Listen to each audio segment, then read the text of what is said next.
that you will receive an attendance. बात नहीं करिए. You will receive an attendance. You have to mark your presence over there, number one.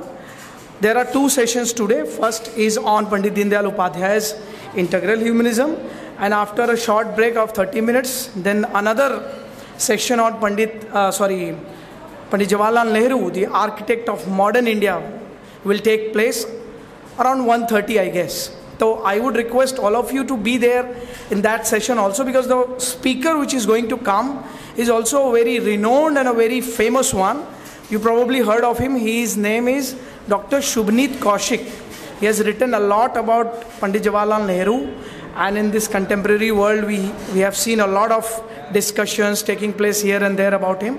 So those who are having classes and all, I would spare them, but otherwise all the participants and my students of BA third year, MA previous and MA final, again I would request all of you to be here and listen that session also.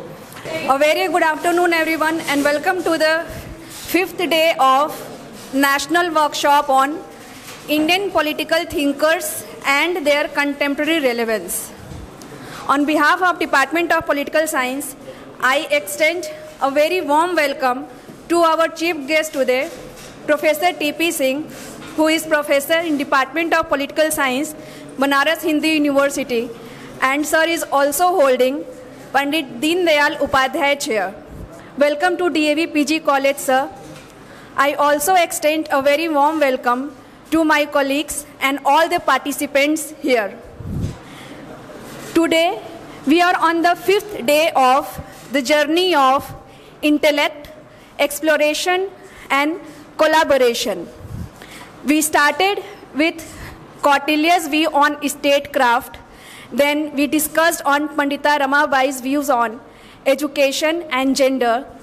Then we also discussed on Mahatma Gandhi's vision of Ram Raj, Vivekananda's idea of spirituality and nationalism. And today we are gathered here to discuss on Pandit Deendayal Upadhyay's idea of integral humanism. Integral humanism, which in Hindi is called Ekatma Manavwad. And we have with us Professor T.P. Singh, who is holding the Pandit Deendayal Upadhyay Chair in Banaras Hindu University.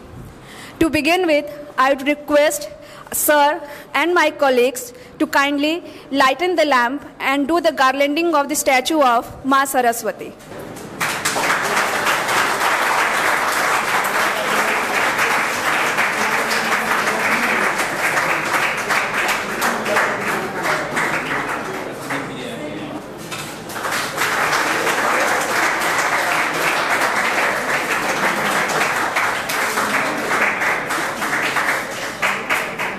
Pandit Deendayal Upadhyay, a prominent Indian philosopher, economist and sociologist who was a leading ideologue of Rashtriya Swayamsevak Sangh and also a precursor to BJP. His ideas of integral humanism has a significant influence on Indian political thought. His idea of integral humanism, that is Ekatma Manavwad, is a socio-political and economic philosophy that was an indigenous solution to the conflict and challenges that was posed by capitalism and communism. It is a solution to the problems that India was facing because of its unique socio-cultural and economic background. And Pandit Deendayal Upadhyay offered his vision of integral humanism so that we can have a better vision of a balanced, harmonious, and a respect for human dignity, and also offers social justice and sustainable development in the society. And today we have with us Professor T.P. Singh, who will enlighten us more about the idea of integral humanism by Pandit Deendayal Upadhyay. So, without further ado, I request Professor T.P. Singh sir for his idea on integral humanism. Over to you, sir. नमस्कार. ये familiar place है. Even I can't count how many times I have been here. So the entire building, this hall, the chairs, everything is so familiar, including the people here. So first of all, I would like to express my gratitude to DAV College and particular Department of Political Science that whenever they are having any program, they always remember me. And it is always a great honor and privilege to be here. I always feel delighted whenever I get any invitation, any call from here. And regularly I have been attending all the events if I am here in this city. And most of the time I am here only. So first, all are my students. Time has changed. A lot of water has flown. The Ganga is no longer the same. Now my students have become teachers. And now they are heading the department also here. So, Dr. Priyanka Singh, I still remember when she was a student. So now she is heading the department, not only faculty here, but she is heading the department. So head Department of Political Science, Dr. Priyanka Singh. Swati, since I came here, I know her. And her husband is so good friend of mine, and since she has been very junior to us in JNU. But JNU has such a culture that even the junior, seniors, it's a kind of assimilation है there, melting pot is there. So junior, senior सब हट करके सब एक हो जाते हैं. So we are part of the larger JNU fraternity. So Dr. Swati Suchari Nanta, we call her Swati Nanda. ये स्वाति सुरचि दोनों नाम है ना आपके? Sucharita. Okay, to be brief, Swati Nanda. Yeah, when I was here, she joined this college. Gaurav Misra, again students. Girish Dubey ji. And finally, because the latest addition here. The newest faculty of this department. So all are well known. They are closer to my heart. Part of the larger family. So I always feel very happy to be here, and I'm expressing my sincere gratitude to all of them for this invitation and for this opportunity. In fact, this Pandit Deen Dayal Upadhyay is a challenge. But in every challenge there is opportunity. Because challenge can be transformed into opportunity. You all know recently I joined as a Pandit Deen Dayal Upadhyay chair coordinator. Probably 6 months I have not completed it. So it is also part of my academic journey, started from as a student of international politics. बीच में मैं exclusion centre में चला गया था, तो काफ़ी exclusion पे भी काफ़ी इन्विटेशन मुझे आए, और फिर बीच में मैं एक्सक्लूजन भी काम चलाऊँ किया कि भाई I have not to disappoint the people who are inviting me, and since you are coordinator of the exclusion center, so how can you say this is not my area? So तो काम चलाऊँ working knowledge exclusion centre का, फिर now I am holding this chair. वैसे जब मुझे chair offer हुआ था तो मैंने जैन साहब से कहा था कि सर मेरा एरिया नहीं है, तो उन्होंने कहा तुमको पढ़ना पढ़ाना थोड़े है, तुमको तो वहाँ कोऑर्डिनेट करना है, एडमिनिस्ट्रेशन इज़ एंटायरली डिफरेंट. तो क्या मैं तो सिविल इंजीनियरिंग का हूँ, सिविल इंजीनियरिंग तो BHU में है भी नहीं, तो उस हिसाब से मुझे भी यहाँ का वाइस चांसलर नहीं होना चाहिए, because he is a professor of civil engineering. And since IT has separated from us, तो civil engineering is no part of BHU. तो उस लॉजिक से जाएंगे तो वो भी वहाँ के शायद वाइस चांसलर ना हो पाते, क्योंकि सिविल इंजीनियरिंग है नहीं हुआ. एनीवे, लेकिन चेयर प्रोफेसर पे आने के बाद तो अब अगर जो कोई आमंत्रित करता है कि पंडित दीनदयाल पे बोलना है आपको, तो मेरे पास I have no option, I have to accept it. I can't say ये तो हमारी वो वाइस चांसलर की बात दूसरी हो गई, लेकिन यहाँ तो हमको भाई आप चेयर होल्ड कर रहे हैं. And we surprise to know, Delhi से मुझे एक इन्विटेशन आया, precisely because I am holding the Deendayal Upadhyay chair, और वहाँ भी 14 तारीख को फिर मुझे बोलना है सेम टॉपिक पे. अपनी कन्वीनियंस के लिए, सुविधा के लिए मैंने not for your convenience, for my own convenience है। मैंने जो दीनदयाल जी पे जो मेरा आज का लेक्चर है, प्रेजेंटेशन है रेदर, वो मैंने 3 भागों में विभाजित कर दिया है। एक में हम उनके जीवन की बात करेंगे, और गांधी जी कहते थे कि मेरा जीवन ही मेरा संदेश है। उसी तरह से दीनदयाल जी के बारे में भी कह सकते हैं, उनका जीवन भी एक तरह से ढेर सारा मैसेज हमको देता है। दीनदयाल जी, हम सबको मालूम है, बहुत ही साधारण परिवार में पैदा हुए थे और शायद विपत्तियों को लेके पैदा हुए थे, क्योंकि उनकी जन्म के कुछ ही वर्षों में उनकी माता जी की मृत्यु हो गई, उनके पिताजी की मृत्यु हो गई। इवन उनके नाना जी जो उनको ले गए कि पढ़ाएंगे लिखाएंगे, उनकी भी मृत्यु हो गई जब वो 10 साल के थे। उनके एक भाई थे शिवदयाल जी, वो भी मृत्यु हो गई। तो उनका जीवन में उन्होंने इतनी कम आयु में इतनी मृत्यु देखी, माता पिता, नाना जी, नानी जी, उनके सगे भाई। He has seen lot of death. और वैसे उन पे भी आए तो he also met untimely death. He was hardly 51 or 2 years, काफ़ी यंग एज में। आजकल 51-52 तो कोई ज़्यादा एज नहीं होती। So he also died very young. जैसा आप हम सबको मालूम हो, उनकी डेथ भी एक अभी तक एक रहस्य है। जैसे सुभाष चंद्र बोस की मृत्यु कैसे हुई, कब हुई, कैसे हुई, जो एक रहस्य बना हुआ है, उसी तरह से रहस्य दीनदयाल उपाध्याय जी की मृत्यु बनी हुई है। आज तक नहीं पता चल पाया कि क्यों उनकी मृत्यु हुई, कौन मारने वाला था, उसका मोटिव क्या था, उद्देश्य क्या था। क्योंकि ये कहा गया कि चोरी के लिए उनकी मृत्यु हुई, लेकिन जो उनके डेड बॉडी में 5 रुपया भी उनको हाथ में था वो।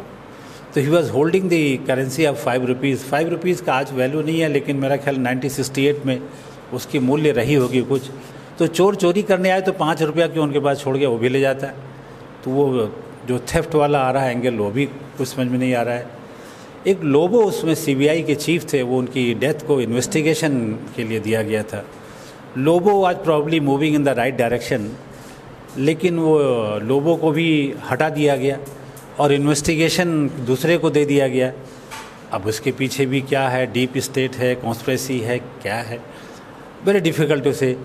जो लेफ़्ट विंग के लोग हैं वो बीजेपी और आरएसएस से जुड़े लोगों पर आरोप लगाते हैं, और जो बीजेपी आरएसएस के लोग हैं वो केजीबी या सोवियत संघ या कम्युनिस्ट या उनके ऊपर लगाते हैं। बहरहाल ट्रुथ क्या है आज तक किसी को पता नहीं है, और शायद कभी पता भी नहीं चल पाएगा, क्योंकि थेफ्ट मोटिव नहीं हो सकता है। यदि थेफ्ट मोटिव होता तो उनके हाथ में 5 रुपया चोर छोड़ के नहीं जाता है। वो तो ऐसा लग रहा है जैसे हाथ में उनको मरते समय आदमी 5 रुपये का रुपया क्यों पकड़े रहेगा। And his dead body was found on the railway track, Mughal Sarai, जिसका नाम पंडित दीनदयाल उपाध्याय हो गया। जीवन में काफ़ी उन्होंने संघर्ष किया, but he was a very brilliant student. He always stood first wherever he wrote the exams थे। 10th उन्होंने पास किया तो उन्होंने टॉप किया। बोर्ड में अजमेर कोई बोर्ड हुआ करता था, उसमें राजस्थान का अजमेर बोर्ड, वहाँ से उन्होंने टॉप किया 10th में। तो सीकर के जो राजा थे उन्होंने कोई फेलोशिप दी, स्कॉलरशिप दी, उससे वो आगे पढ़ाई शुरू किए। पाली में उन्होंने फिर, पाली जगह नॉट लैंग्वेज, राजस्थान में है, पिलानी में उन्होंने फिर वहाँ से उन्होंने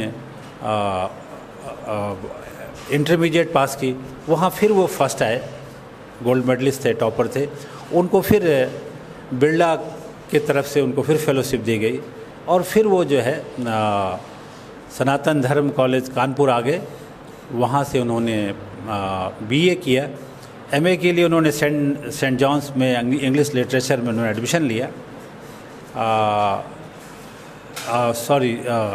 सेंट जॉन्स आगरा में है, शायद यही नाम है।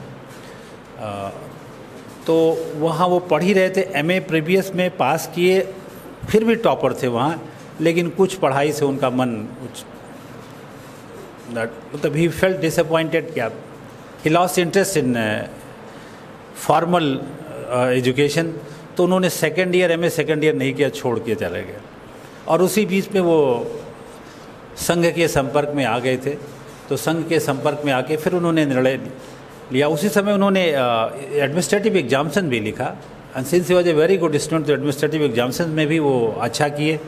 उनको इंटरव्यू कॉल आया, और जब इंटरव्यू कॉल में वो धोती कुर्ता और टोपी लगा के इंटरव्यू देने गए, तो चूँकि उस समय, आज के समय में भी धोती कुर्ता टोपी लगा के कोई इंटरव्यू नहीं देने जाता है सिविल सर्विसेज का, और वो उस समय गए थे जब देश आज़ाद भी नहीं हुआ था, तो उस समय गए थे जबकि काफ़ी ब्रिटिश कल्चर का उसका रहा होगा, तो वो धोती कुर्ता पैजामा, धोती कुर्ता टोपी लगा के गए, तो उनको वहाँ सरकेस्टिक उसमें पंडित जी गए, जो पंडित जी उनका बाद में नाम ही हो गया, पंडित उनको व्यंग्यात्मक उसमें कि भाई पंडित जी कहाँ से आए। उन्होंने इंटरव्यू दिया, नौकरी भी मिली उन्हें, लेकिन नौकरी में इच्छा नहीं थी, नौकरी उन्होंने ज्वाइन नहीं किया। वो टीचिंग में जाना चाहते थे, उनको किसी स्कूल के हेडमास्टर को भी जॉब ऑफ़र हुई, लेकिन फिर उन्होंने उसको भी एक्सेप्ट नहीं किया, क्योंकि वो फिर संघ के संपर्क में आ गए थे और उनके लगा कि शायद संघ को हमारी सेवाओं की ज़्यादा आवश्यकता है, तो उन्होंने सरकारी सेवा का मोह त्याग करके वो संघ की में पूरे आ गए और पूरे एक प्रचारक के रूप में उन्होंने, और संघ की जो अपनी ट्रेनिंग होती है, उनका प्रथम वर्ष, द्वितीय वर्ष, तृतीय वर्ष, उन सबको उन्होंने अटेंड किया और एक प्रचारक के रूप में आए। He was in touch with Hedgewar also, was the founder of the RSS, and when Hedgewar died, was succeeded by Guru Golwarkar ji, so he was very close to Guru Golwarkar also. 50 के दशक में आते आते ये महसूस होने लगा कि भाई संघ के विचार को प्रमोट करने के लिए, राष्ट्रवाद के विचार को प्रमोट करने के लिए, हिंदुत्व के विचार को प्रमोट करने के लिए कोई एक पॉलिटिकल पार्टी होनी चाहिए। और जब श्यामा प्रसाद मुखर्जी ने एक पार्टी बनाने का विचार आया और वो गुरु जी के संपर्क में थे, गुरु गोलवरकर जी के संपर्क में थे, और उन्होंने उनसे सहायता मांगी, तो उन्होंने, गुरु गोलवरकर ने पंडित दीनदयाल उपाध्याय को एक तरह से लोन पे कह लीजिए, जैसे उन्होंने उनको सौंपा कि ये दीनदयाल जो है आपकी सहायता करेंगे। And Guru ji himself writes that Deendayal himself was a very reluctant, he had no interest in politics here. He wanted to be in Sangh mainstream. He wanted to do something for Sangh RSS. He was not interested in politics. लेकिन शायद आजकल ऐसा प्लेटो की तरह thinking रहेगी, जो reluctant हो उसी को ही दीजिए, फिलोसफर किंग की तरह, जो बहुत ज़्यादा कीन हो उसको मत दीजिए। तो ये जानते हुए कि he has no political inclination, he has no desire for political offices etcetera, even then Guru Golwarkar decided that Pandit Deendayal Upadhyay will go to Janasangh, will go to Shyama Prasad Mukherjee and will help him. तो श्यामा प्रसाद मुखर्जी, जब जनसंघ की स्थापना हुई तो श्यामा प्रसाद मुखर्जी उसके पहले अध्यक्ष बनाए गए जनसंघ के, और उसके पहले जो जनरल सेक्रेटरी थे वो पंडित दीनदयाल उपाध्याय बनाए गए, और अपने जीवन के अंत तक वो जनरल सेक्रेटरी के पद पे ही रहे।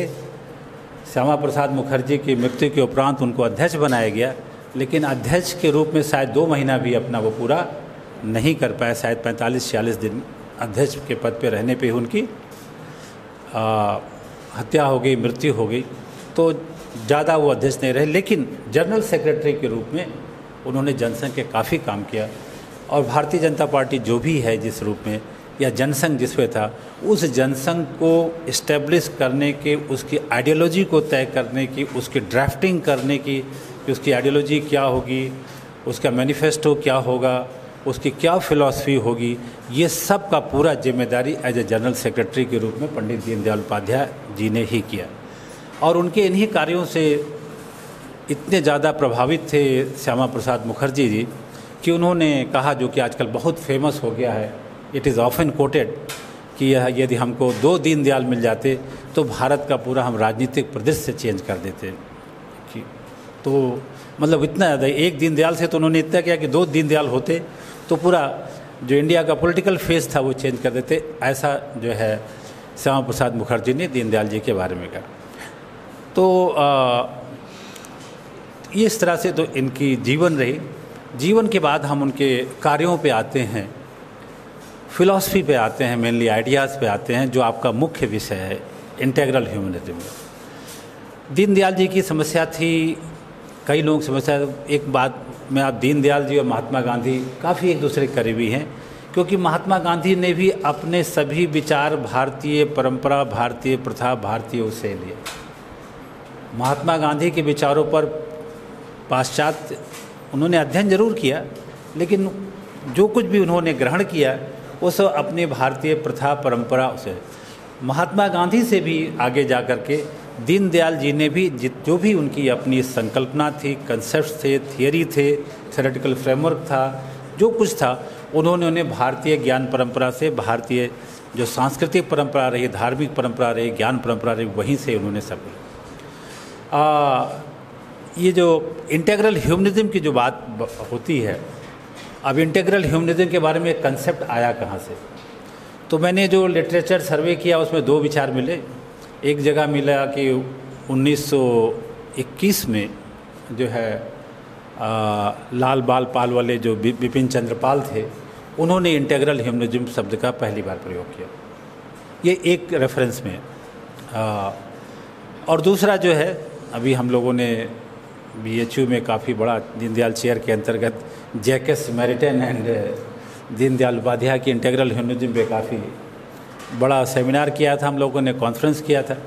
तो दूसरा ये भी है कि जैकस मेरिटन से उन्होंने इंटीग्रल ह्यूमनिज्म का कंसेप्ट लिया। अब आप अगर जो समय से जाएंगे, क्रोनोलॉजिकल ऑर्डर में जाएंगे, तो definitely Pandit Deendayal Upadhyaya was preceded by French Catholic priest philosopher Jacques Maritain है, और उनकी जो फिलॉसफी है वो इंटीग्रल ह्यूमनिज्म की है। जैकस मेरिटन भी जो है, उनका जो कॉन्टेस्ट था जिसमें ये इंटीग्रल ह्यूमनिज्म फिलॉसफी को डेवलप किया, वो उस समय का जो यूरोप था, जो टोटलिटेरियन और जो फासिस्ट और नाजी जो विचारधारा पनप रही थी, मजबूत हो रही थी। तो in that contest, in that social political economic contest, when authoritarian tendencies were getting stronger in Europe in the form of Nazism, fascism and other totalitarian states, तो उसके कॉन्टेस्ट में उन्होंने जो है जैकस मेरिटन ने इंटीग्रल ह्यूमनिज्म को concept को develop किया, और उनका उद्देश्य था कि हम इसी के द्वारा जो है, जो इंडिविजुअल फ्रीडम है, जो इंडिविजुअल लिबर्टी है, उसको हम प्रोटेक्ट कर पाएंगे। क्योंकि वो मानते थे जो टोटलिटेरियन स्टेट्स है, फासिस्ट स्टेट है, अथॉरिटेरियन स्टेट है, वो सबसे बड़े थ्रेट हैं, खतरा हैं इंडिविजुअल फ्रीडम के, इंडिविजुअल लिबर्टी के। तो उस और जो जैकस मेरिटन ने जो इंटीग्रल ह्यूमनिज्म की फिलॉसफी डेवलप की, उस पर सबसे ज़्यादा तत्व उन्होंने लिया सेंट थॉमस एक्विनास से। तो सेंट थॉमस एक्विनास उनके थे, उनकी फ़िलॉसफी को ये भी कहते हैं कि द री इंटरप्रिटेशन ऑफ थॉमसिज्म। एक्विनास की जो आइडियाज़ थे, उस एक्विनास के आइडियाज़ को उस समय के कंटेम्प्रेरी वर्ड में, यानी कंटेम्प्रेरी वर्ड जैकस मेरिटन का, उसको उन्होंने एडेप्ट किया उनके सेंट थॉमस एक्विनास के आइडियाज़ को, और उसमें इंटीग्रल ह्यूमनिज्म जो है, एक तरह से आप कह सकते हैं ये री इंटरप्रिटेशन है, या ये कह सकते हैं एडेप्टेशन है एक्विनास की आइडियाज़ को कंटेम्प्रेरी यूरोपियन सिचुएशन में। जो जैकस मेरिटन की जो आइडियाज़ थी इंटीग्रल ह्यूमनिज्म का, ये यूरोप की जितनी भी क्रिश्चियन डेमोक्रेटिक पार्टीज़ थी, there are many Christian democratic parties, almost all European countries have Christian democratic parties, और जितनी भी क्रिश्चियन डेमोक्रेटिक पार्टीज़ हैं, उन सभी क्रिश्चियन डेमोक्रेटिक पार्टीज़ का जो पॉलिटिकल फिलॉसफी है, जो आइडियोलॉजी है, वो जैकस मेरिटन का इंटीग्रल ह्यूमनिज्म ही है। जर्मनी में Angela Merkel Christian democratic party की थी, सभी लगभग यूरोप के सभी कंट्री में है। और यूरोप की जो यूरोपियन पार्लियामेंट है, यूरोपियन पार्लियामेंट में सबसे बड़ा जो ब्लॉक है वो क्रिश्चियन डेमोक्रेटिक पार्टीज़ का ही है। Christian democratic parties of different countries they have come together in European parliament. तो लार्जेस्ट रिप्रेजेंटेशन जो है यूरोपियन पार्लियामेंट में, वो ये क्रिश्चियन डेमोक्रेटिक पार्टीज़ का है, और उनकी सबकी आइडियाज़ इंटीग्रल ह्यूमनिज्म का है। वो इंटीग्रल ह्यूमनिज्म जिसके प्रोपाउंडर जैकस मेरिटन थे। अब पंडित दीनदयाल उपाध्याय जी ने भी हमारे यहाँ ये इंटीग्रल ह्यूमनिज्म की फ़िलॉसफी को डेवलप किया, लेकिन यदि आप पंडित दीनदयाल उपाध्याय की इंटीग्रल ह्यूमनिज्म पढ़ेंगे तो शब्द की सामान्य समानता छोड़ दीजिए और कोई समानता ज़्यादा उसमें मिलती नहीं है, क्योंकि इनका जो कॉन्टेस्ट था, ये तो वो टॉमस एक्विनास, मुझे नहीं मालूम है, पढ़ा भी था पंडित दीनदयाल उपाध्याय जी ने नहीं, लेकिन यहाँ पे जो हमारी अद्वैत की फ़िलॉसफी है, जो मोनिज़म की फ़िलॉसफी है, जो शंकर की फ़िलॉसफी है, क्योंकि अद्वैत के दर्शन शंकर का दर्शन है, हम सब उसके पास उससे हैं, तो जो वेदांत की फ़िलॉसफी है, जो अद्वैत की फ़िलॉसफी है, जो हमारी है, उससे उनका इंटीग्रल ह्यूमनिज्म है। तो ठीक है, मतलब दोनों में शब्द समानता है। Jacques Martin had developed his concept in the European context. His vision was European vision. His values were Christian values. In Christian values, particularly Orthodox Christians, the Catholic values. हमारे यहाँ पे जो हमारे वैल्यू सिस्टम थे वो सनातन धर्म के value system थे। हमारा जो है शंकर की जो अद्वैत दर्शन था, वेदांत का दर्शन था, उपनिषद का दर्शन था। तो कॉन्टेस्ट अलग था, जो उनके सोर्सेज थे अलग थे, और तो ये दोनों का बिल्कुल अलग है। वो क्रिश्चियनिटी को प्रमोट करना चाहते थे, क्रिश्चियनिटी के जो वैल्यूज़ थे उनको इस्टेब्लिश करना चाहते थे, उनको एडवोकेसी चाहते थे। तो हम सनातन धर्म के जो वैल्यूज़ हैं, जो सनातन धर्म के मूल्य हैं, उनकी एडवोकेसी उनमें फिर से स्थापित करना है। तो ये तो बात हो गई, मतलब हम अभी इसके बैकग्राउंड की, one European background and another this thing. Integral humanism की यदि हिस्ट्री में जाएंगे तो सबसे पहले इंटीग्रल दिया, तो वो 4 लेक्चर जो 70 पेज में हैं और उपलब्ध हैं, आप सब लोग पढ़िए। वैसे लोग हमारे दर्शन में है कि पहले स्वयं पढ़ना चाहिए तब दूसरों को करना चाहिए। अभी मुझे 70 पेज मिला नहीं है लेकिन मैं आशा करता हूँ जल्दी पढ़ूँगा। वो 70 पेज में ही है, तो उसको पढ़िए। उससे उनका ओरिजिनल आइडियाज़ है, वो मुंबई में उन्होंने किए। एक चारी साहब को मैंने बुलाया था हमारे यहाँ, तो उन्होंने बताया कि जब वो दीनदयाल जी 3 दिन का लेक्चर दिए थे, तो वो बचपन में वो स्वयंसेवक थे, तो उनको सुरक्षा का दायित्व दिया गया था। क्योंकि मुझे मालूम तो नहीं है क्या हो रहा है, लेकिन बोले कि वो दंड लेकर के बाहर खड़े रहते थे सुरक्षा में, जैसा उन्होंने मुझे बताया। तो he was saying that I have seen Pandit Deendayal Upadhyay ji when I was a small child, so at that time I did not the importance of Pandit Deendayal Upadhyay, now I am realising his importance है। सो ये तो उसका आपका मतलब हिस्ट्री का हो गया। No integral humanism है क्या? इंटीग्रल ह्यूमनिज्म वर्ड से आ रहा है इंटीग्रेटेड। या पाश्चात्य का जो दर्शन है, हम देखते हैं बाइनरी के टर्म से पाश्चात्य दर्शन हमेशा आता है, आइदर आर। और उस पर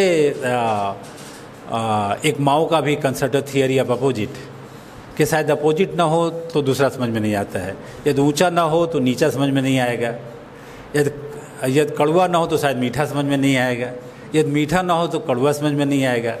मीठे को मीनिंग मिलती है कड़वे से, कड़वे को मीनिंग मिलती है मीठे से, गड्ढे को मिलती है ऊपर से, लंबे को नीचे से। मतलब they are saying that everything has its opposite and everything derives its meaning from its opposite. तो यदि कोई लंबा आदमी है तो उसका महत्व तब तक नहीं मालूम जब तक कोई छोटा आदमी नहीं है।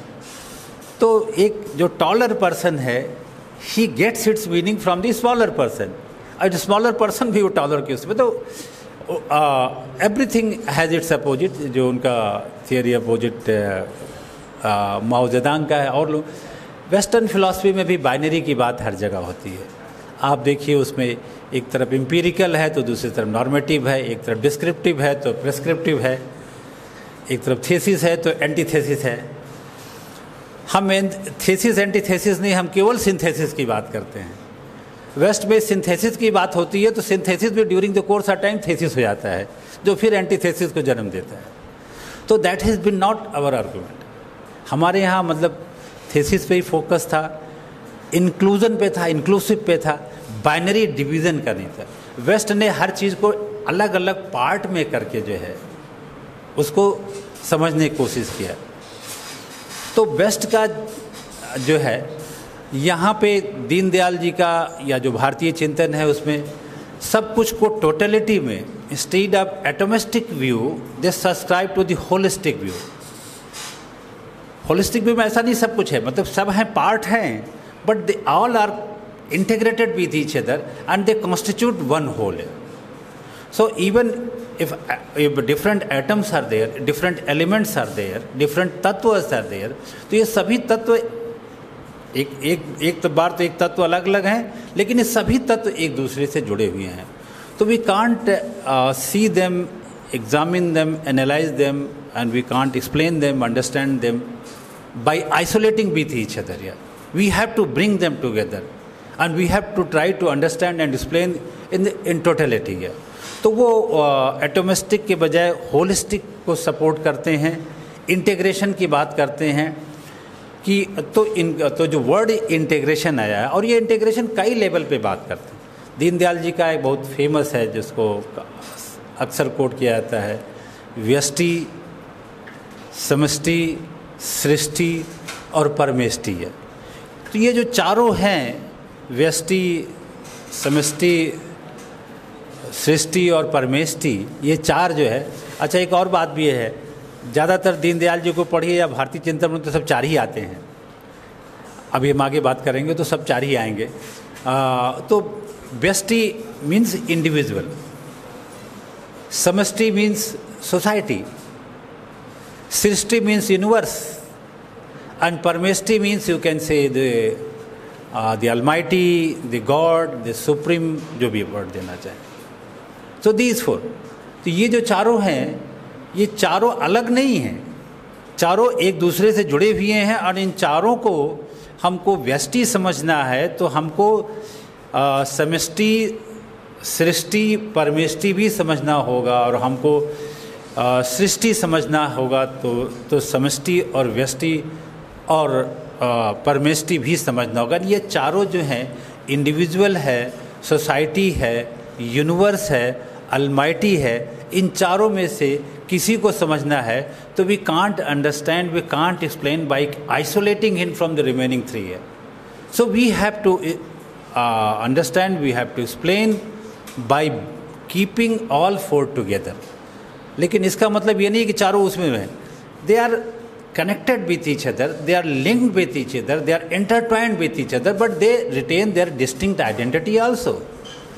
इंडिविजुअल की आइडेंटिटी है, सोसाइटी की आइडेंटिटी है, यूनिवर्स की आइडेंटिटी है, और परमेष्टि, गॉड, अलमाइटी, सुप्रीम, उनकी इसकी भी आइडेंटिटी है.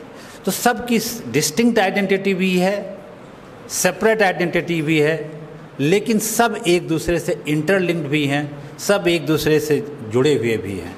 तो हम उनको समझ नहीं सकते हैं, उनको एक्सप्लेन नहीं कर सकते हैं जब तक कि हम उनको एक टोटलिटी में, एक उसके साथ में नहीं रखते हैं. तो ये इंटीग्रल ह्यूमनिज्म का एक एस्पेक्ट है. दूसरी बात वो कहते हैं कि जो ह्यूमन बीइंग है, human being consist of four तत्वास, फिर चार ही हैं, व्यष्टि, समष्टि, सृष्टि, परमेष्टि, चारों, तो चार तत्व भी हैं. चार तत्व क्या है? Human being consist of four elements, four तत्व, एंड दीज फोर तत्व are body, mind, soul and intellect है. तो ये चार तत्व हैं.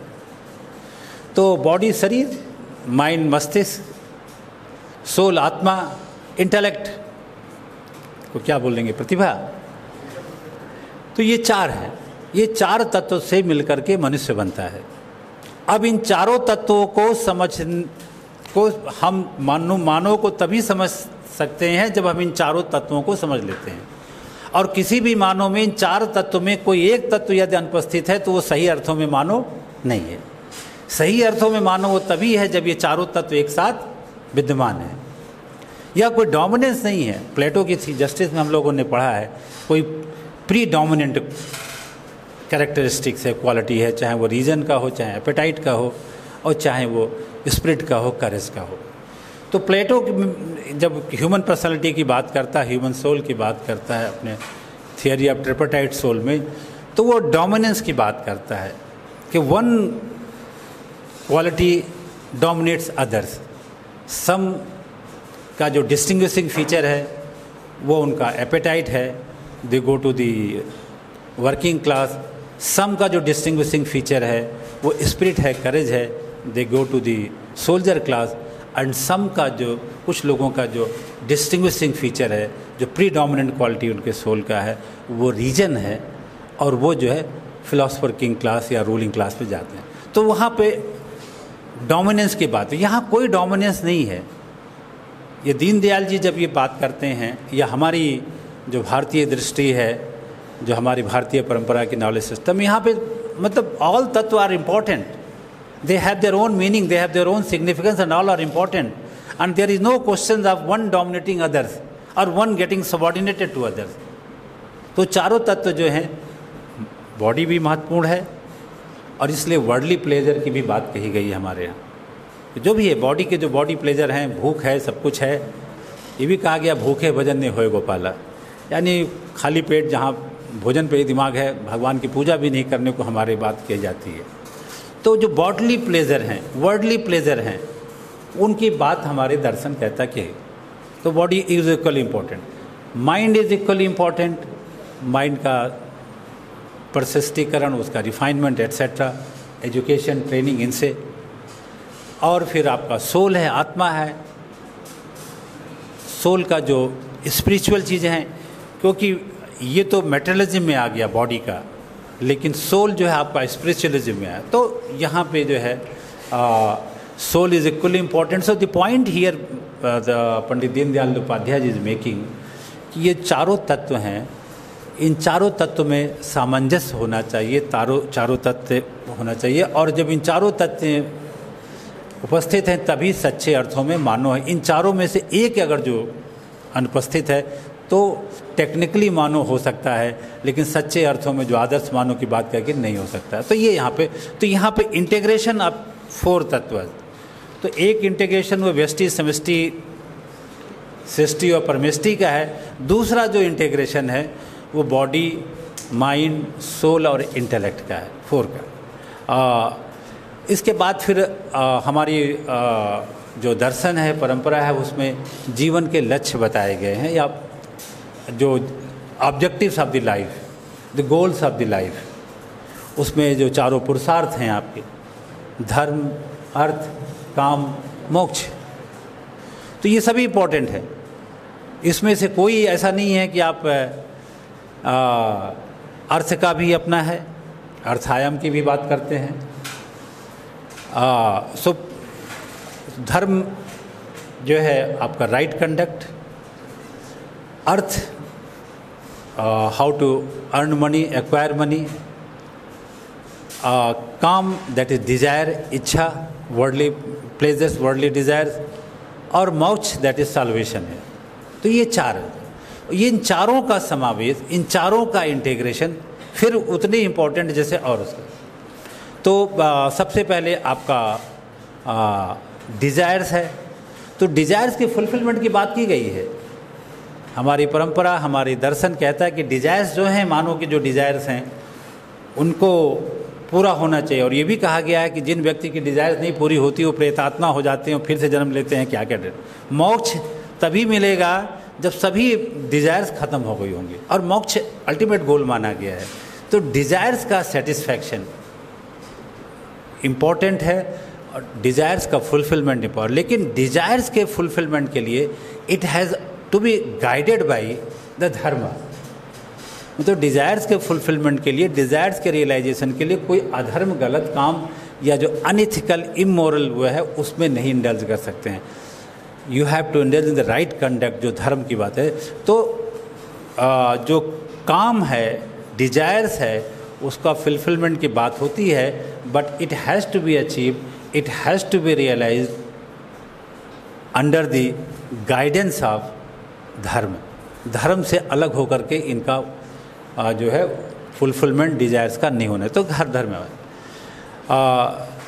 अर्थ है, अगेन धर्म जैसे काम को गाइड करेगा धर्म, उसी तरह से अर्थ का जो एक्विजिशन है, जो भी हम अर्थ अर्जित करेंगे वहाँ again the guiding principle will be dharma. So dharma will be the guiding principle for kama and artha. और यदि ये तीनों हो गया तो ये it will pave the way for moksha. Salvation तभी होगा जब धर्म के दिशा निर्देशन में हम अपने वर्ल्डली प्लेजर को प्राप्त करेंगे, हम अपने अर्थ को प्राप्त करेंगे, वेल्थ को प्राप्त करेंगे, और ये जो है हमको जो है मोक्ष की तरफ ले जाएगा। तो ये जो चारों पुरुषार्थ हैं,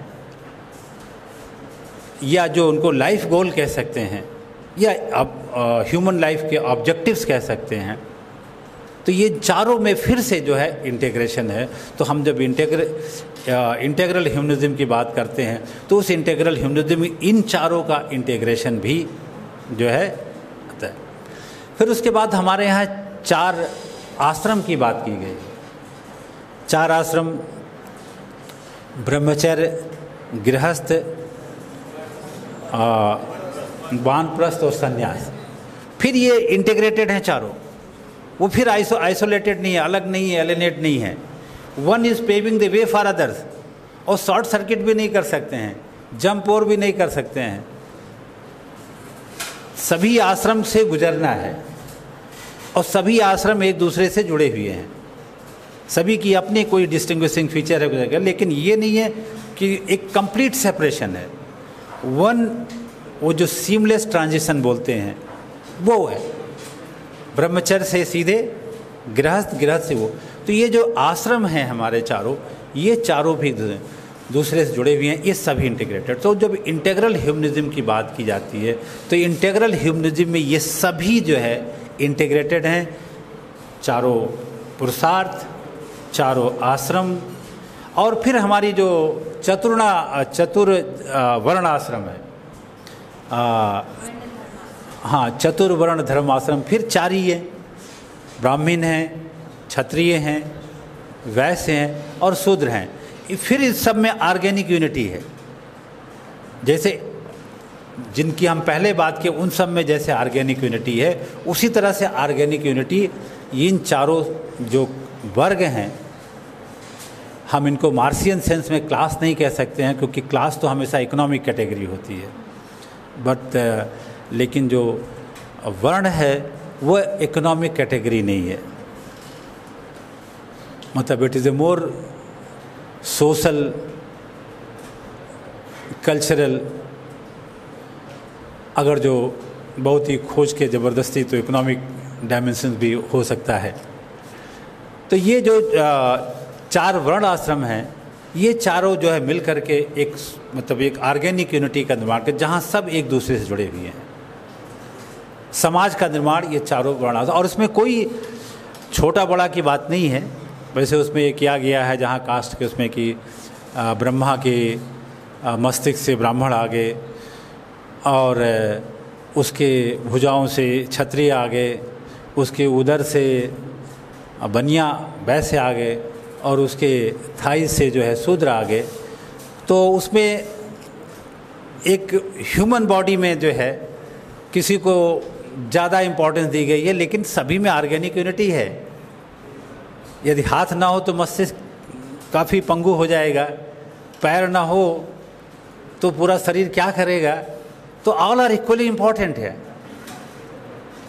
सो there is no question of any hierarchy कि in this hierarchical system Brahman is occupying this most exalted position and Shudra, which is at the lower level, they are not so much important. Everyone is important. All the 4 varnas are important. The thighs, the legs are as important as are the hands, and as the brain, and as the stomach. The whole system is here only. So there is organic unity, as there is organic unity in the human body. ये human body की organic unity तो plants में भी हर जगह है। तो जिस तरह से ऑर्गेनिक यूनिटी एक प्लांट में है, प्लांट के जो फ्लावर्स हैं, ब्रांच हैं, लीव्स हैं, स्टेम है, रूट्स हैं, सब में एक ऑर्गेनिक यूनिटी है। और वो मिल करके उसी तरह से जैसे ऑर्गेनिक यूनिटी किसी एनिमल्स में है, प्लांट्स में है, ह्यूमन बीइंग में है, सभी स्पेसीज़ में है, उसी तरह की ऑर्गेनिक यूनिटी जो है ये वर्ण आश्रम के द्वारा बताएगी उसमें। तो ये सभी यहाँ भी जो है इसकी वो बात करते हैं। तो सभी का इंटीग्रेशन जो है, और इस इंटीग्रेशन में कोई हायरार्किकल इंटीग्रेशन नहीं है कि बॉडी ज़्यादा इम्पोर्टेंट है, सोल कम इम्पोर्टेंट है। सभी एक दूसरे से जुड़े हुए हैं, चाहे वो वर्ण आश्रम हो, चाहे चारों तत्व हों, चाहे वो जो है व्यष्टि, समष्टि, परमेष्टि वो, तो सभी एक दूसरे से जुड़े। लास्ट में जो है उनका मैं नेशनलिज्म पे बात करूंगा, नेशन के बारे में। नेशन के बारे में इनका विचार है दीनदयाल उपाध्याय जी का कि नेशन के लिए वो शब्द प्रयोग करते हैं राष्ट्र। जैसे धर्म का रूपांतर अंग्रेजी का रिलीजन नहीं है, वैसे राष्ट्र का अंग्रेजी रूपांतर नेशन नहीं है। राष्ट्र is something larger broader than nation, as धर्म is something larger broader than religion. लेकिन चूंकि अंग्रेजी में शब्द राष्ट्र का नेशन ही है, तो हम अपनी सुविधा के लिए नेशन शब्द ही प्रयोग कर रहे हैं। लेकिन for clarification I want to make it clear that राष्ट्र is much much larger and broader concept than the nation. Nation is very narrow if you compare it with राष्ट्र। तो राष्ट्र के बारे में कहते हैं दीनदयाल जी कि राष्ट्र जो है 4 चीज़ों से मिलकर बनता है।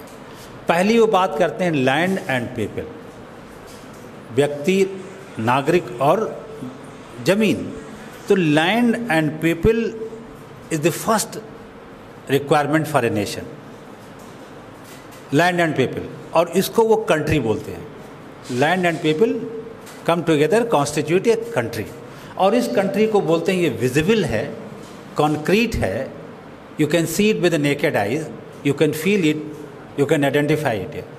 तो country consist of land and people, और एक विजिबल एंटिटी है, एक कॉन्क्रीट एंटिटी है। तो ये पहला हो गया। दूसरा जो इंग्रेडिएंट बोलते हैं राष्ट्र का है, नेशन का है, वो कहते हैं एक कॉमन विल है, कलेक्टिव विल है। बिना कलेक्टिव विल के, बिना कॉमन विल के, बिना एक कलेक्टिव कंसियसनेस के, बिना एक कॉमन कंसियसनेस के कोई भी नेशन नहीं हो सकता है। इसको आप लोग अपने शब्दों में रूसो का जनरल विल कह सकते हैं। मतलब this concept the collective consciousness is closer to Rousseau's concept of general will, but don't say, मतलब एक दूसरे टर्म को बिल्कुल आइडेंटिफाई मत करें कि उनका सामान्य इच्छा है।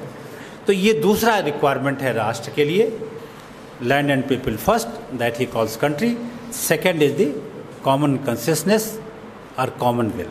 द थर्ड रिक्वायरमेंट इज ये well knit social political system है। बिना एक well knit social political system के राष्ट्र नहीं हो सकता है। और ये जो है, ये जो well knit social political system है, it is guided by the dharma. तो धर्म इसका गाइडिंग प्रिंसिपल है। एक ऐसा सोशल पॉलिटिकल सिस्टम जिसका गाइडिंग प्रिंसिपल धर्म है, वो तीसरा एलिमेंट है नेशंस का जो है। और अब यह हमारा कॉन्स्टिट्यूशन कह लीजिए, जो भी अम्बेडकर जी ने कॉन्स्टिट्यूशन बनाया है, तो यह भी जो भी है, क्योंकि हमारा अभी पॉलिटिकल सिस्टम इसी से चल रहा है, तो then for our own convenience we can say it constitution. So the political system, the social system और constitution, it has to be guided by dharma only. तो धर्म एक गाइडिंग प्रिंसिपल है, एक दिशा निर्देशन देता है। और यदि संविधान का निर्माण या राज्य व्यवस्था का निर्माण या समाज व्यवस्था का निर्माण धर्म के दिशा निर्देशन में नहीं हुआ, तो ढेर सारी समस्या आएगी। और फोर्थ जो कैरेक्टरिस्टिक बताते हैं वो आइडियल्स ऑफ लाइफ, क्योंकि हर राष्ट्र का, हर उसका कुछ आइडियल्स हैं, कुछ आदर्श हैं। तो वो कहते हैं कि सभी राष्ट्र का कुछ आदर्श हैं, कुछ लक्ष्य हैं। तो ये चौथा जो है ये कैरेक्टरिस्टिक है, एलिमेंट्स है स्टेट नेशन का। तो नेशन के मैं रिपीट कर दे रहा हूँ, 4 चीज़ों से मिलकर के नेशन बनता है। पहला लैंड एंड पीपल, जिसको कंट्री कह सकते हैं। दूसरा आपका कॉमन कंसियसनेस या कलेक्टिव कंसियसनेस या कॉमन विल या कलेक्टिव विल कह लें। और तीसरा जो है well knit social and political system guided by dharma. और चौथा जो है आइडियल्स और ऑब्जेक्टिव्स ऑफ दैट नेशन से। तो ये 4 मिल करके जो है नेशन का निर्माण, राष्ट्र का निर्माण करते हैं। और ये चारों जो है फिर एक दूसरे से जुड़े हुए हैं। There is a integration. Deen Dayal ji always talks about integration. So all are integrated. Again, these 4 are integrated. You can't separate, distinct हैं, लेकिन फिर भी एक दूसरे से linked हैं, जुड़े हैं। तो ये जो है इनका। और दूसरी बात ये कहते हैं कि दीन दयाल जी की जो कंट्री है, लैंड एंड पीपल है, और जो नेशन है, दोनों एक दूसरे को डिफर करते हैं। दोनों एक चीज़ नहीं है। कंट्री और नेशन, कंट्री और राष्ट्र एक नहीं है बल्कि अलग हैं। कंट्री के बारे में जैसा मैंने कहा कि एक विजुअल एंटिटी है, एक फिजिकल एंटिटी है, क्योंकि लैंड भी एक फिजिकल एंटिटी है और सिटीजन जो पीपल हैं वो भी एक फिजिकल एंटिटी हैं, तो दे आर फिजिकल एंटिटी। लेकिन नेशन जो है ये फिजिकल एंटिटी नहीं है। नेशन को हम महसूस कर सकते हैं, नेशन को हम ज़मीन और उसके तरह वो नहीं कर सकते। इसके आगे बात बढ़ाते हुए कहते हैं, भारत के बारे में कहते हैं कि जब हम भारत की बात करते हैं तो Bharat refers to a country. Bharat is after all a country, a territorial state, जो वेस्टफेलियन टर्म्स में हम कह सकते हैं, एक टेरिटोरियल स्टेट। व्हेन वी से दे भारत, तो Bharat Varsha refers to the country, to a territorial state. लेकिन जब हम भारत माता कहते हैं तो वो नेशन है। भारत माता राष्ट्र है, केवल भारत वो एक टेरिटोरियल स्टेट है। तो भारत माता जो है, जब हम उसको एक मदर की तरह रेस्पेक्ट करते हैं, इज्जत देते हैं और अपने उसमें करते हैं, तो Bharat is a territorial state. लेकिन जब हम भारत माता कहते हैं, जो कल्चरल नेशनलिज्म का कंसेप्ट है, जो सांस्कृतिक राष्ट्रवाद का कंसेप्ट है कि भारत माता मतलब is as sacred, as respected and it should be worshipped like mother. तो he elevates the Bharat to the level of mother, माता। तो भारत माता की बात करते हैं। और उसी के से जुड़ा हुआ उनका दूसरा कंसेप्ट है मातृभूमि का, कि मातृभूमि जो है उससे हमारा इमोशनल कनेक्ट है, कल्चरल कनेक्ट है, फिजिकल नहीं। फिजिकल तो ठीक है, जब ज़मीन पे हमको सस्टेनेंस वहीं से आ रहा है, सब कुछ हम जल, अन्न, पानी, सब कुछ अपनी आवश्यकता भूमि से ही पूर्ण कर रहे हैं। लेकिन वो जब मातृभूमि कहते हैं तो मातृभूमि से जो है एक इमोशनल एंड कल्चरल एंटिटी है, एक तो वो तो इट गोज़ बियॉन्ड दैट है, ये बियॉन्ड फिजिकल एंटिटीज जो है। तो ये उसमें उस सेंस में ये मातृभूमि। जन्मभूमि शब्द का वो प्रयोग करते हैं, और जन्मभूमि के एक और शब्द वो एक जन शब्द प्रयोग करते हैं। एक जन क्या है? एक जन, वन पीपल वन नेशन, यानी एक राष्ट्र, एक व्यक्ति, पूरा जन से मतलब पूरा जन समुदाय। तो one people and one nation. एक जन को वो बोलते हैं एक लिविंग ऑर्गेनिज्म है। एक जन जो है एक लिविंग ऑर्गेनिज्म है, लिविंग एंटिटी है। इसमें भी ग्रोथ होता है, इसमें भी डिक्लाइन होता है, फॉल होता है, एंड होता है। एक जन ये एक लिविंग ऑर्गेनिज्म है, और यही एक जन को वो कहते हैं दिस एक जन is the basis of the rashtra, this is the basis of the nation. और यही जो एक जन की जो फीलिंग है, ये life breath of the people of that country है। ये वहाँ के रहने वाले लोगों का जो प्राणवायु कह सकते हैं इसराइल। तो ये एक जन जो है, इसी एक जन, कलेक्टिव विल, कॉमन कॉन्शियसनेस से जुड़ा हुआ उनका कंसेप्ट चिति का है। तो चिति क्या है? चिति, जैसा मैंने पहले कहा, ये यूनिफाइड कॉन्शियसनेस है, कॉमन कॉन्शियसनेस है, कलेक्टिव कॉन्शियसनेस है, कलेक्टिव फीलिंग है। और ये कहते हैं चिति जो है हर राष्ट्र की अपनी एक चिति है। ठीक, तो ये तो राष्ट्र की चिति है, उस राष्ट्र को जो मीनिंग है उसको मिलता, अर्थ मिलता है, और हर की चिति अलग है। भारत राष्ट्र की चिति कुछ और होगी, हो सकता है चीन की चिति कुछ और हो, ब्रिटेन की कुछ और हो, फ्रांस की कुछ और। हर नेशन की अपनी एक चिति है, और ये चिति जो है वही जो हम पहले चर्चा कर चुके हैं, वो common consciousness, collective consciousness, common will या कलेक्टिव विल है। चिति जो है किसी भी देश के नेचर और आइडेंटिटी को डिटरमाइन करती है। The identity and nature of a rashtra, nation is being shaped, determined by chiti of that nation है। और केवल वो उसको शेप नहीं करती, डिटरमाइन नहीं करती, बल्कि उसको मेंटेन भी करती है।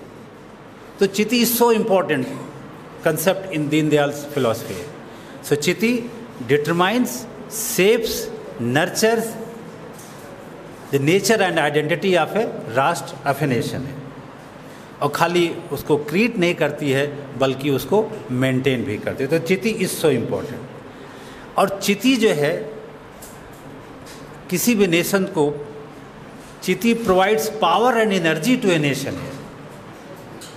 And this power and energy, that is the distinctive feature of that nation, and that has been called as Virat by पंडित दीनदयाल उपाध्याय जी. तो विराट क्या है? विराट एक पेकुलियर थिंग है. ये जो है चिति जो है, ये किसी भी नेशंस को पावर, एनर्जी, एक डिस्टिंग्विशिंग कैरेक्टरिस्टिक प्रोवाइड करती है, जिसका नाम वो विराट देते हैं. तो virat is the certain distinguishing feature, certain distinctive feature that you can, unique feature of a nation, of a state, of a rashtra. तो वो विराट है.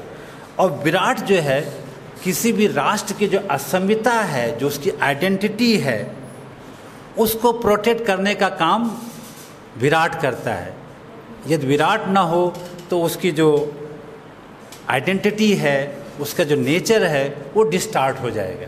जैसे भारत राष्ट्र है, तो भारत राष्ट्र की जो राष्ट्रीयता है, उसका नेचर है, उसका आइडेंटिटी है, स्वरूप है, सभ्यता है, उसको अक्षुण्ण रखता है, बनाए रखता है विराट. और यदि विराट गायब हो जाए तो वो भारत की भारतीयता डिस्टार्ट हो जाएगी. जैसे कि आजकल काफ़ी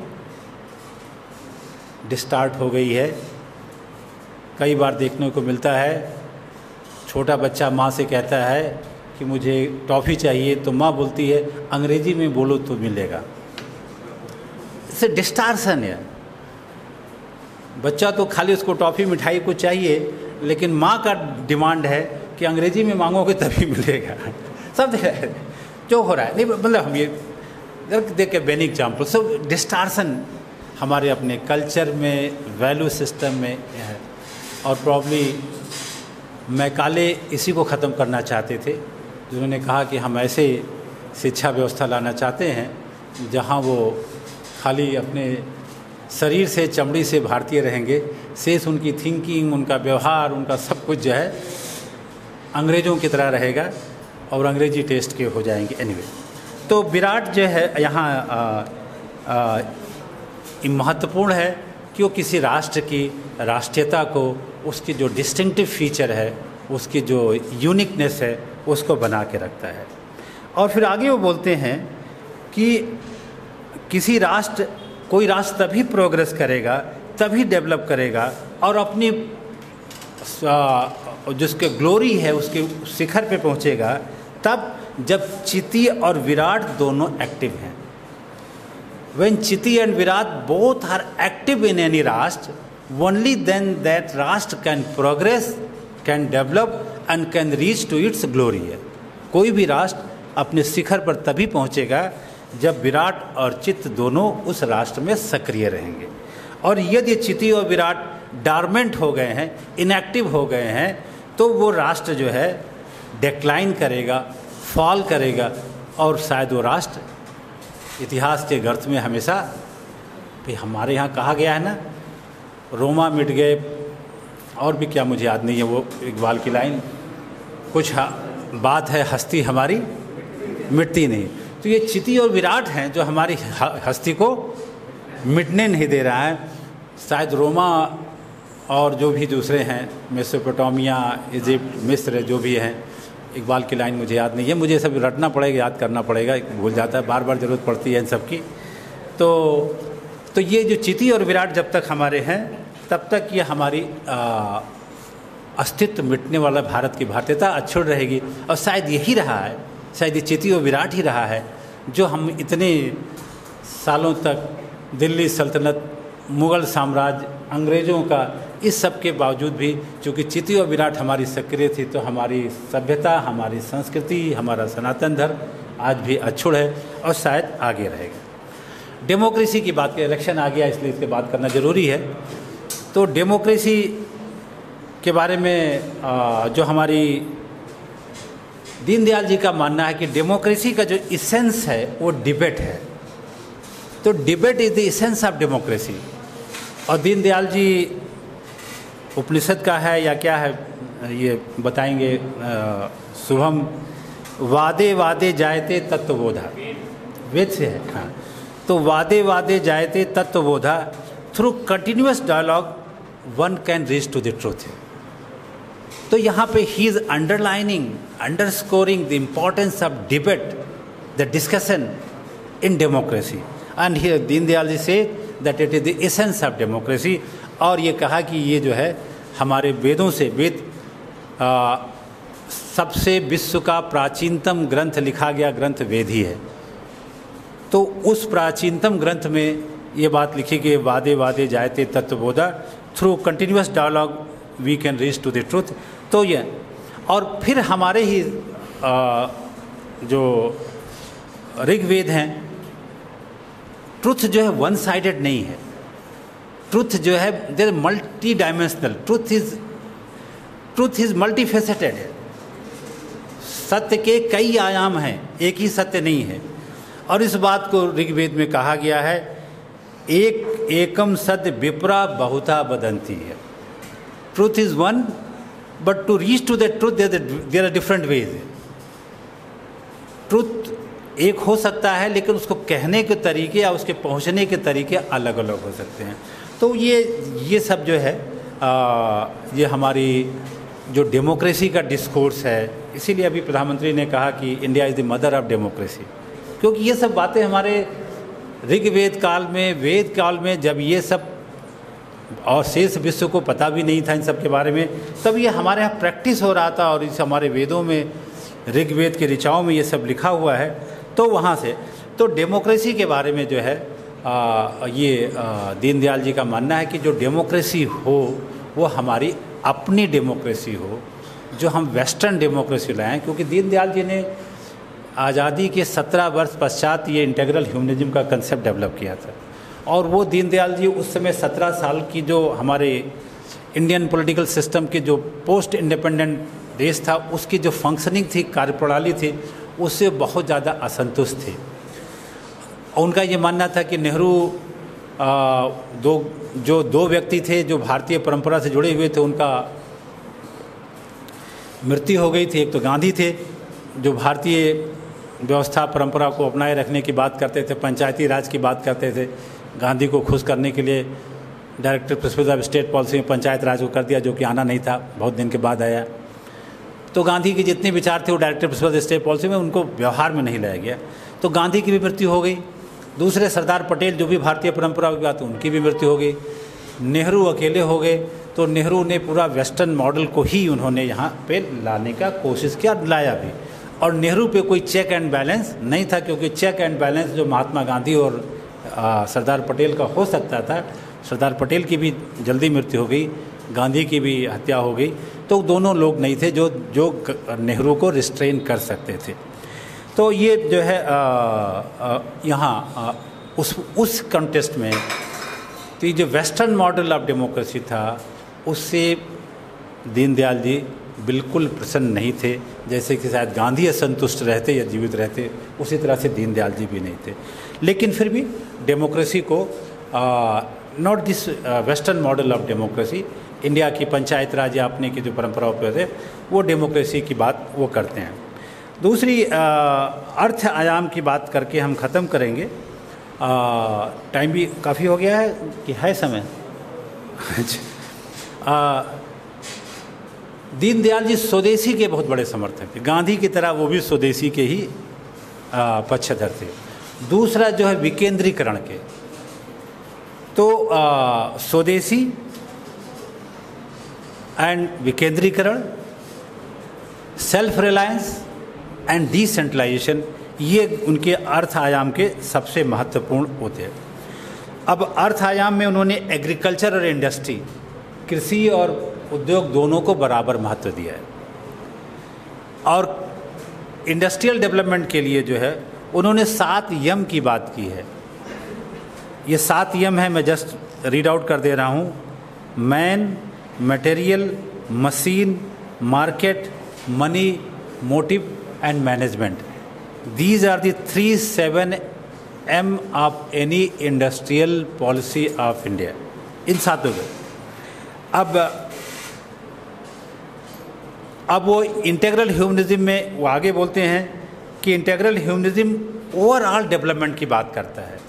इंटीग्रल ह्यूमनिज्म में केवल एग्रीकल्चर डेवलपमेंट की बात नहीं है, केवल इंडस्ट्रियल डेवलपमेंट की बात नहीं है, केवल सर्विस सेक्टर की बात नहीं है।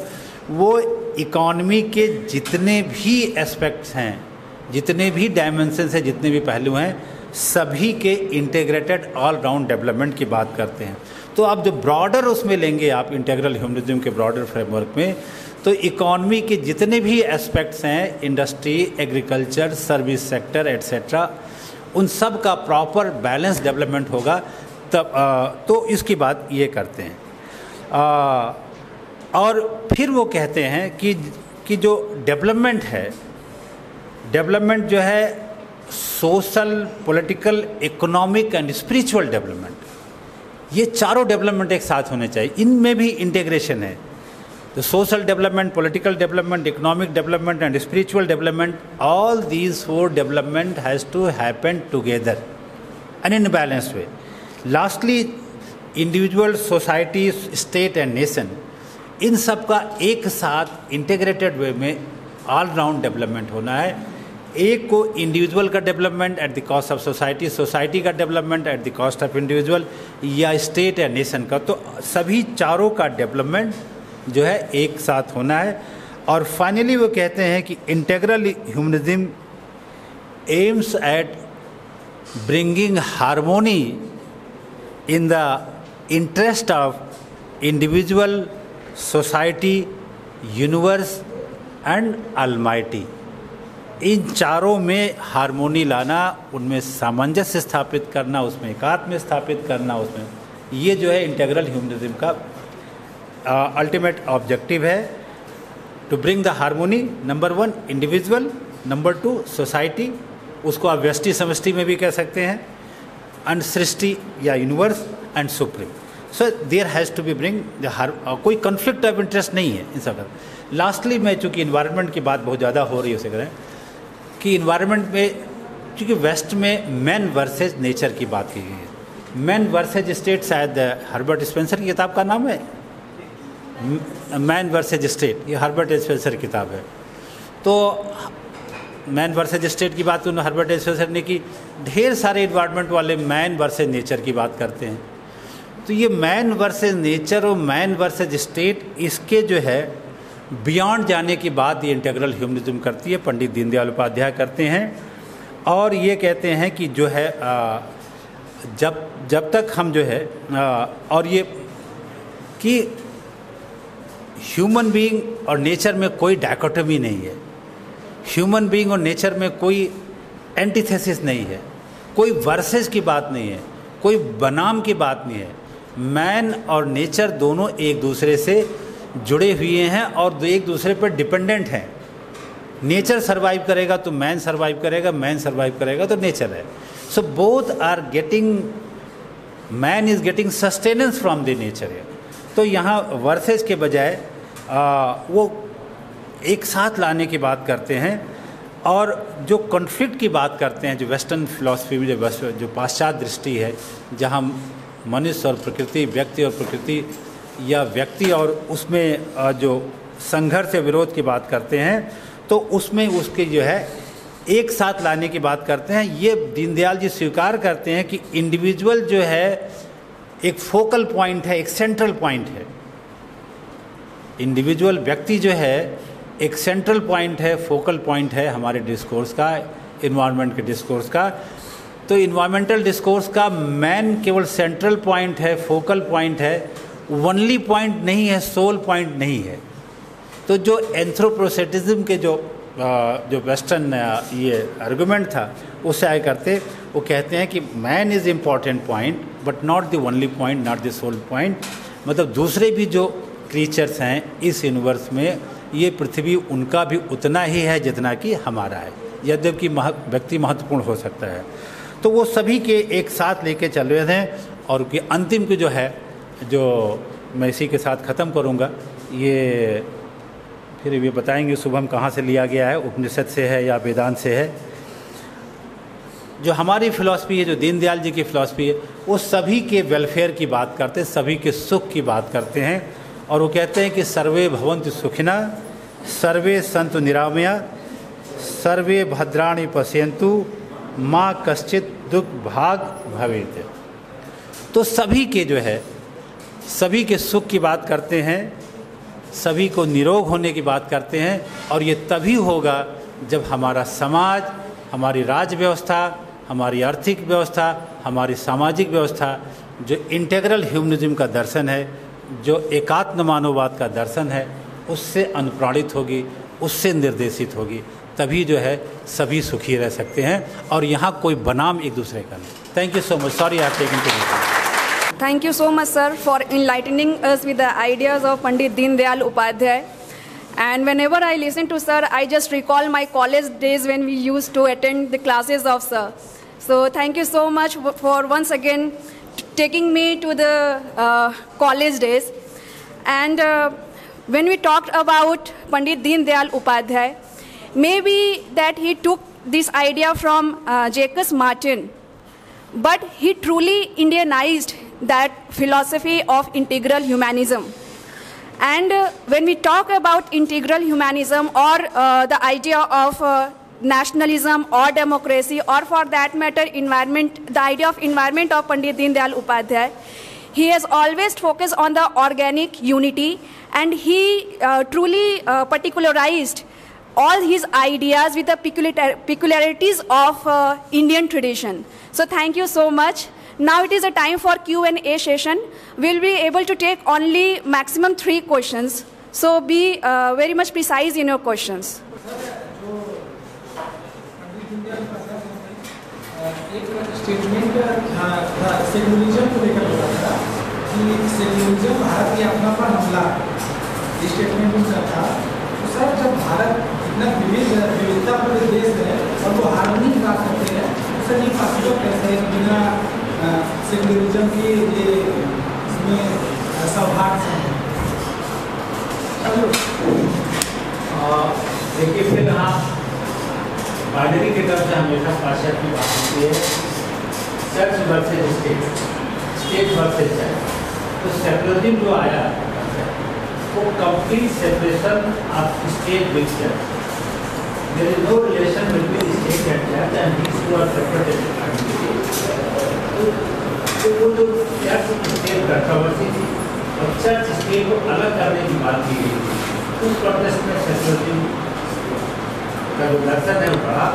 और मॉडर्न जो थॉट है उसका माना जाता है distinguishing feature secularism. Medieval period में चर्च और स्टेट कंट्रोवर्सी उसका डोमिनेंट विषय था, और जहाँ मेडिवल थिंकर यही डिसाइड कर पा रहे थे कि चर्च सुप्रीम है कि स्टेट सुप्रीम है, तो वो दृष्टि वहाँ से आई, उसको मैकेनिकली हमारे यहाँ लाके फिट किया गया।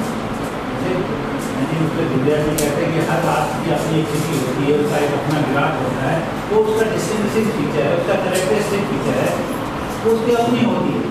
तो हो सकता है ये सेकुलरिज्म का जो दृष्टिकोण है वो यूरोप में पाश्चात्य समाजों में मुझे यहाँ उसकी जरूरत रही होगी, अनुभूता रही होगी, उनके डिमांड को तो उसमें करके रिनेसा आया, सब कुछ आया, उनके डिमांड में किया, इंडस्ट्रियल रिवोल्यूशन आया, तो वो उनके लिए उपयुक्त हो सकती थी।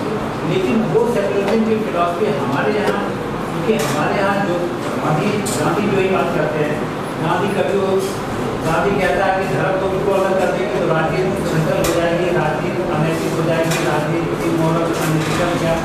गांधी ने भी कभी भी जो है धर्म को राजनीति से अलग करने की बात नहीं की। वही बात ये कहते हैं पंडित दीनदयाल उपाध्याय जी, वही बात करते हैं विनोबा कहते हैं, वही बात ढेर सारे लोगों ने कहा। हमारे दीनदयाल जी नहीं है, गांधी जी वही बात कहते हैं, पंडित विनोबा भी वही बात करते हैं, और ढेर सारे लोग हैं उनका नाम शराबी के जो दूसरे अद्वितों हैं। तो उन सब का मानना है कि ये जो स्टेट और चर्च का जो कंप्लीट सेपरेशन है ये पाश्चात्य जगत की व्यक्ति है। हमारे यहाँ कभी ये रिलीजन और धर्म हमारे यहाँ रिलीजन भी नहीं है। मैंने कई बार कहा कि हम धर्म को मान लेते हैं रिलीजन, क्योंकि कोई और वर्ड है नहीं जो मेंशन नहीं आया तो रिलीजन मान लेते हैं। तो ये जो धर्म का जो है जो सेकुलरिज्म कह रहे हैं, तो सेकुलरिज्म का कंसेप्ट हमारे ये नहीं है, एक पाश्चात्य धारा जिसको हमारा छपा गया। ये बात गांधी की उस समय कह रहा था, गांधी को नहीं देखा, गांधी को जो जो कद गांधी का कांग्रेस में है, महात्मा गांधी, वही कद जनसंघ और भारतीय जनता पार्टी को 3 साल बाद जो काम गांधी ने कांग्रेस के लिए किया वही। और यहाँ गांधी और दीनदयाल दोनों एक मत हैं कि कि सेक्युलरिज्म जो है हमारे लिए उपयुक्त नहीं है, अनुकूल नहीं है, ये पाश्चात्य विचारधारा जिसको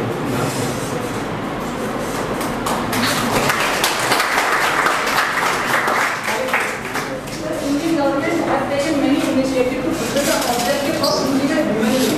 But according to Rome, there is so much inequality and so much randomness in our India. Sir, that arrests the concept of objective of individual humanity. Sir, what do you think is there policy paralysis or paralysis in implementation behind this? देखिए, जो आप equality की बात करते हैं, equality वाले जो बोलते हैं इक्वल शेयर तो हो नहीं सकता है, फेयर शेयर हो सकता है। जो इक्वलिटी की थ्योरी की बात करते हैं वो भी ये बात करते हैं कि इक्वलिटी कभी हो ही नहीं सकती है, लेकिन एक इक्वल शेयर हो ही नहीं सकता है, फेयर शेयर हो सकता है और फेयर शेयर किया जा रहा है। गवर्नमेंट की कितनी पॉलिसीज है, किसान धन योजना, मार्केट जो हम सब गवर्नमेंट प्रोग्राम का नाम नहीं बता सकते, आप सब जानते हैं। और यहाँ तक ये एक नया शब्द आ गया कि रेवड़ियाँ बांटी जा रही हैं।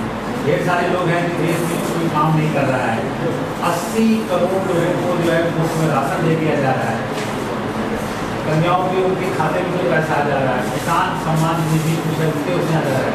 तो ये किया तो जा रहा है। ये सब जो आप इक्वलिटी की बात कर रहे हैं, वो थोड़ा विशालतर हो रहा है। रीडिस्ट्रीब्यूशन ऑफ वेल्थ है, तो रीडिस्ट्रीब्यूशन ऑफ वेल्थ तो हो रहा है सब, और एक काइंड ऑफ इक्वलिटी लाने की बात की जा रही है। कोई भूखी न रहे, कोई उस तरह से न रहे। तो जो ये है कि ठीक है, उस पर टैक्स भी लगाया जा रहा है, पैसा भी कलेक्ट हो रहा है, उसको रीडिस्ट्रीब्यूट भी किया जा रहा है। विश्व के किसी देश में क्या 80 करोड़ जनता को फ्री राशन दिया जा रहा है, हमारे देश में दिया जा रहा है। और जो है किसानों को करोड़ों में है, किसानों की संख्या, उनके खाते में कुछ पैसा जाता है, कितना जाता है लड़कियों को ज़्यादा। आज जो बच्चे लोग को इंटर पास करके लैपटॉप दिया जा रहा है, सबको क्या दिया जा रहा है, मोबाइल जो भी दिया जा रहा है। तो ये जो है उसको कुछ लोग रेवड़ी भी कहते हैं कि रेवड़ियाँ बांटी जा रही हैं, पब्लिक मनी का दुरुपयोग हो रहा है। तो ये जो दीनदयाल जी की योजना है, या जो अंत्योदय है, अंत्योदय की बात गांधी भी करता, अंत्योदय की बात दीनदयाल जी भी करते हैं। कहते हैं अंतिम पायदार को उस व्यक्ति के हित को आपको महत्व देना होगा, तो व्यक्ति के लिए कुछ करना होगा। तो किया भी जा रहा है, ढेर सारी पॉलिसी है जिसके तहत किया जा रहा है। लेकिन जहाँ तक इक्वलिटी के पाँचों बुनियाद समान है, उस तरह की डिफरेंट इक्वलिटी है संभव। लेकिन फिर भी सरकार की तरफ से प्रयास रहा, कोई भूखा न रहे, कोई महंगा न रहे, कोई बिना छत के न रहे। That much effort is being made by the government. Many government programs, many government policies have already been adopted and are being instituted to achieve this goal. और उसका नाम भी रखा गया दीनदयाल। ट्रेनों में देखा कि दीनदयाल को सोचो भी लिखा हुआ है, तो शायद उसमें किनारे रिजर्वेशन में जाके बैठ सकते हैं। वो सब पब्लिक वेलफेयर के लिए किया जा रहा है। और ये दीनदयाल की बात हो गई या विचारधारा, तो ढेर सारे प्रोग्राम हैं, उसका नहीं उसको आप वेलफेयर स्टेट के नाम पे आते हैं या दीनदयाल जी के नाम पे। दीनदयाल जी ने इसकी एडवोकेसी की थी, अंत्योदय की बात दीनदयाल जी भी करते हैं। अंतिम पायदान खड़े व्यक्ति के हितों के संवर्धन संरक्षण की बात दीनदयाल जी भी करते हैं। दूसरे लोग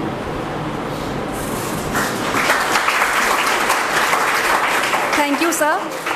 Our next speaker, Dr. Shubneet Kaushik, is among us, and he will be speaking on Pandit Jawaharlal Nehru in the next session. So please welcome him with a huge round of applause. Welcome to DAV PG College, sir.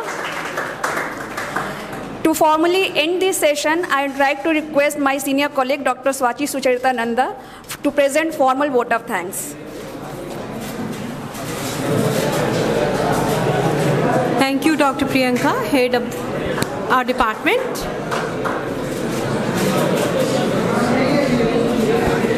क्या हुआ? क्यों इतनी बातचीत हो रही है? सुन लीजिए बस। I feel privileged, indeed privileged, to present the vote of thanks of this session to my elder brother, my senior, very renowned international relations scholar of our country, Professor Tej Pratap Singh, sir.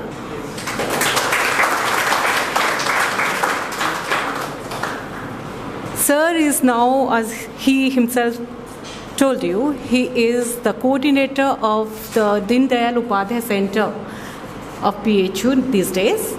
And he has, I think, done justice by taking up this burden to introduce Deen Dayal Upadhyay's ideologies to students in different institutions. Sir, this is very important for our students because this is a workshop on Indian political thinkers, and students should know about the different traditions that exist in Indian political thinking, especially different traditions within the nationalist political thinking of India. And as we all know, Deen Dayal Upadhyay, along with Syama Prasad Mukherjee and Vinayak Damodar Savarkar, happen to be most important ideologues of the Hindu nationalist thought in India. Thank you, sir. Thank you so much for introducing Deen Dayal Upadhyay to our students.